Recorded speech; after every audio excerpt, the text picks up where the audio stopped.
Praise the lord. యేసు ప్రభువు సజీవుడు. లూకా 24:5. సజీవుడైన వానిని మీరెలా మృతులలో వెదుకుచున్నారు?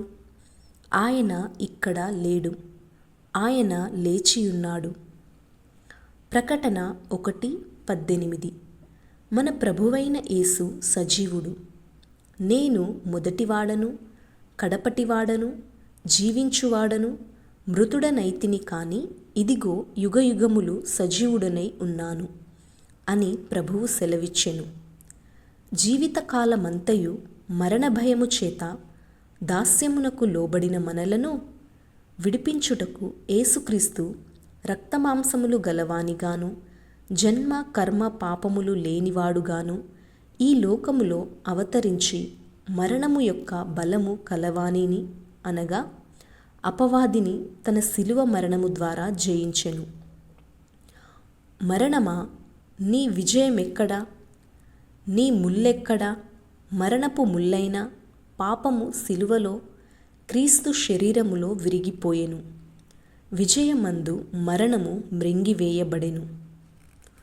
3వ దినమున ఆయన సజీవుడుగా లేచి 40 దినములు ఇంచుమించు 500 మంది భక్తులకు అగపడుచు దేవుని రాజ్యము విషయము బోధించుచు ఆకాశములోనికి ఆరోహణమయ్యెను. ఏ రీతిగా ఆయన పరలోకమునకు వెళ్ళెనో ఆ రీతిగానే ఆయన తిరిగి రారాజుగా రాబోవుచున్నాడని ఆకాశము నుండి దేవదూతలు సెలవిచ్చెను.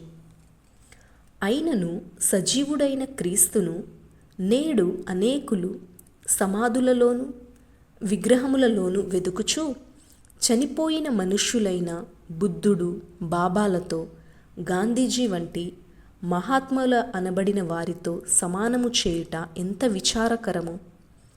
మంచి కొరకు, దేశము కొరకు అనేకులు ప్రాణము పెట్టి ఉండవచ్చు, కానీ లోకము పుట్టినది మొదలుకొని మనుష్యుల పాపముల కొరకు బలియాగముగా చనిపోయి తిరిగి లేచినవాడు యేసుక్రీస్తు ఒక్కడే. ఆయన జీవించుచున్నవాడు, నిన్న, నేడు, రేపు ఒకే రీతిగా ఉన్నవాడు, మనకు నిత్య జీవము ఇవ్వగలిగినవాడు. యోహాను 11:25.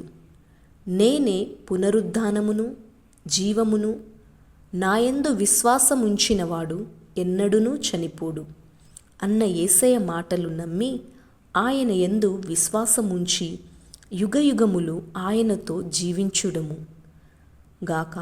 త్వరలో రానేయున్న యేసయ్యను సంధించుటకు సిద్ధపడుదుముగాక. ఆమేన్.